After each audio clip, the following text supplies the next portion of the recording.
What if the weakest prince in the kingdom was the most dangerous man alive? What if the boy everyone laughed at was the one who would one day wear the crown? This is the story of Kaelen, the youngest prince of Eredor, a frail boy with a twisted leg, forced to walk with a painful limp, always leaning on his iron-tipped cane. His body seemed broken, but his piercing blue eyes were sharp enough to cut steel. The story begins in the royal training yard. Sunlight flashed across clashing swords as Prince Garrick, tall, powerful, admired by all, defeated 2 guards at once.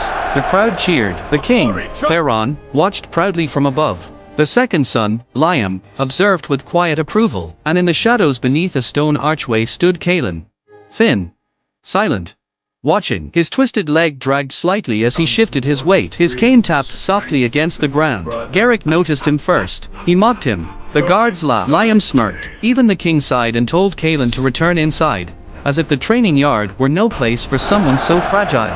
Then Garrick shoved him. Kaelen nearly fell, but he caught himself with his cane. And for a brief second, in his piercing blue eyes, something dangerous flickered. He said nothing. He simply turned and limped away while their laughter followed him across the yard. But humiliation has a way of planting seeds.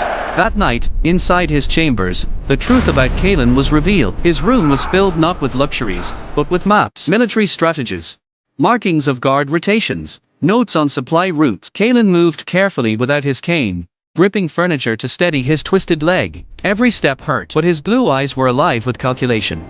They thought he was weak. They never realized he was studying them. When Captain Valerus entered his room, Kaelen did not beg. The kingdom is born. He asked a question. What is loyalty? Do they love their king? To a man? Or to the future of a kingdom? He spoke of unpaid soldiers, of neglected defenses, of pride had blinded him. He admitted the harm he had caused. Then he asked the question that defined every happy. Silence filled the chamber. Kaelen's blue eyes flickered. The king of everything. For a moment, the ice almost cracked, but only for a moment. Then he answered, it feels like nothing, because power taken from pain does not heal. It controls, it dominates, but it does not fill the emptiness. The king was led away. Kaelen walked alone to the throne room once more. He climbed the step, sat down. The vast hall stretched endlessly around him.